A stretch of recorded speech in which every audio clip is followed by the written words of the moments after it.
아무리 좋은 변호사가 오더라도 우리한테 유리하게 방향을 뒤트는 게 쉬운 작업이 아닙니다.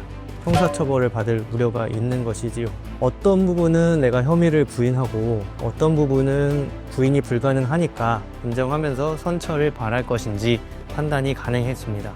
오늘은 환자분들의 입장에서 수사기관에 연락을 받았을 때 어떻게 대응을 하셔야 되는지에 대해서 말씀을 드려보겠습니다.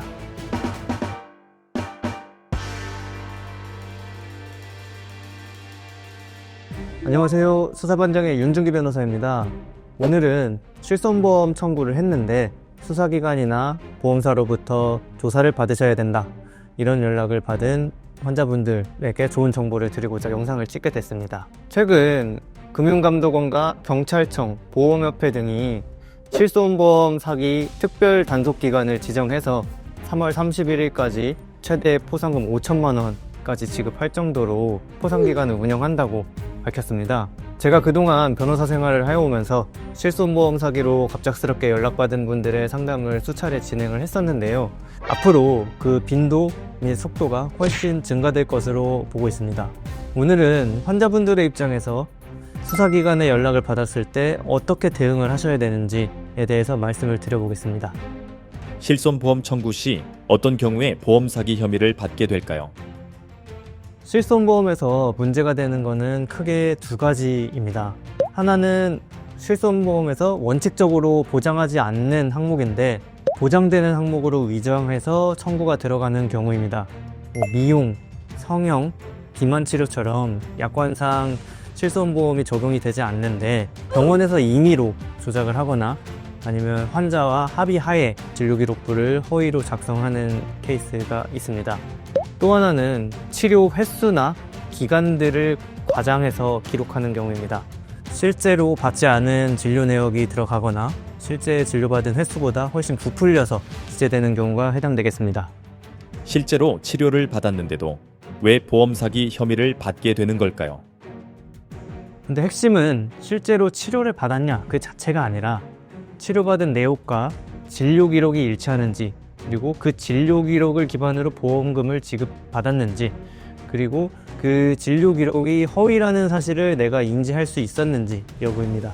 따라서 실제로 진료받은 사실과 기록이 다르다라고 하면은 환자 입장에서는 억울하시더라도 형사처벌을 받을 우려가 있는 것이지요. 그리고 보험사기 방지특별법에서는 보험금을 실제로 받으신 분들 뿐만 아니라 그 과정에서 알선, 유인, 권유, 광고 등의 행위를 한 분들까지도 처벌 대상으로 삼고 있습니다. 따라서 환자 입장에서는 보험 사기 행위를 누가 주도했는지, 그리고 환자는 어느 정도를 알고 있었는지 여부가 중요한 쟁점이 되겠습니다. 수사관에게 첫 전화를 받았을 때 어떻게 답변해야 할까요? 이런 사건에서 통상 수사기관은 최초 출석 요구 통화를 할 때 간단히 사실관계를 전화로 물어보기도 합니다. 예를 들어 언제 이 병원에 방문했냐, 뭐를 보고 연락을 하셨냐, 그리고 병원에서는 어떤 설명을 받으셨냐, 이런 거를 그냥 일상 대화하듯이 간단하게 물어보기도 하는데요. 여기서 자세한 진술을 하는 것은 사건에 큰 영향을 미칠 수 있습니다. 경찰이 전화가 온 이후에는 경찰과 모든 대화가 기록이 될 수 있다 라는 점을 명심하시고, 최초로 전화를 받으신 이후에는 변호사를 통해 연락을 드리겠다, 사건에 관한 내용은 출석해서 자세히 진술 드리겠다 라는 정도만 말씀을 하시고 끊는 것이 좋습니다. 경찰 출석 전에 병원에서 어떤 기록을 확인하고 가야 할까요? 병원에 방문하셔가지고 진료기록부를 발급받으셔야 됩니다.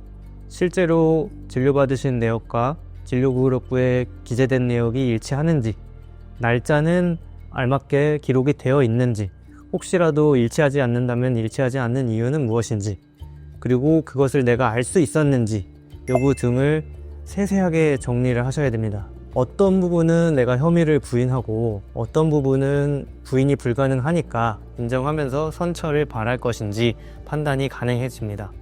특히 병원 측에서 실손보험 처리가 가능하다, 어떤 서류를 우리가 해준다 같은 안내를 받으셨다면 그런 내역을 받으신 통화기록 녹음, 문자, 카카오톡 이런 것들은 잘 보관해서 정리를 해두셔야 됩니다. 변호사 선임은 언제 하는 게 좋을까요? 저는 가능하면 경찰 출석 요구를 받으셨을 때부터 그 직후에 변호사를 알아보시라고 조언을 드립니다. 아무리 좋은 변호사가 오더라도 첫 조사가 잘못되고 수사 단계가 진행되면 진행될수록 그동안 진행되어 온 내용을 바꾸거나 우리한테 유리하게 방향을 뒤트는 게 쉬운 작업이 아닙니다. 따라서 첫 조사 이전부터 확실하게 앞으로 진행될 모든 내용들을 예상하고 정리한 후에 조사를 받으시는 것이 중요하다고 할 수 있습니다. 따라서 최소한 경찰 출석 요구를 받으신 직후에 상담이라도 꼭 받아서 내가 이 사건을 어떻게 대응해야겠다라는 큰 그림은 그리고 대응을 하시는 것을 추천드립니다.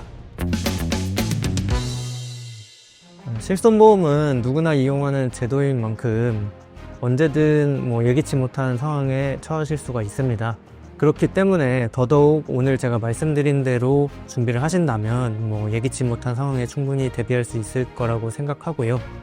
혹시라도 지금 출석 요구를 받으셨거나 보험사에서 조사가 진행 중인 상황이다 라고 하시면은 저희에게 상담 문의 주시면 사실관계를 확인해 보고 어떻게 대응하는 것이 좋으실지 잘 대응 방안을 설명드리도록 하겠습니다.